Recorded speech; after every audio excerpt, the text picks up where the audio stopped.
Assalomu alaykum, bizni obunachi kuzatuvchilarimiz. Albatta oshxona mebelimizni ustanovka qilib bo'ldik. O'shimizni jala quduqqa domga olib kelib o'rnatdik, balkonga joylashtirishimiz.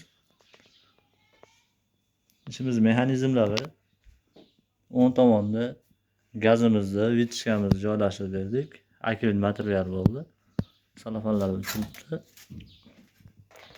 Duxovka tushadi. Xalondan tortmalari qoshiq kampirli holatda. Stolimiz usti rossiyskiy solitsiyasi bo'ldi. Orqa fartuylarini kafel holatda tayyorlab berdik. Bu joyiga sochilgani joy bo'ldi. Tuz, xomchoy, kofe, vijimarkaga qo'ygani joy. Ko'ruvchi mo'ka komplexini qo'yib berganmiz. Simsitlarni ham originalini joylashtirib berdik. Eshigimiz chekalari doimiyda to'g'ri rejaga bo'ldi. Oshxona mashinalarimiz vakuum holatda, o'zini o'zi yoqiladigan holatda bo'ldi.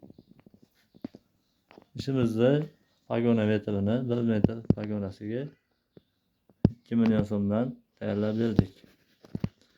Ichiga kiradi mo'ka, simsitl, shushurka, qosh soladigan pastavkasi, dastlabki ustunovkasi ichida bo'ladi.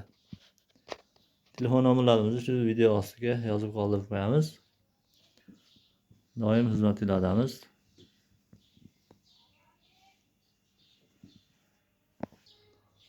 To'la ko'rinish holati.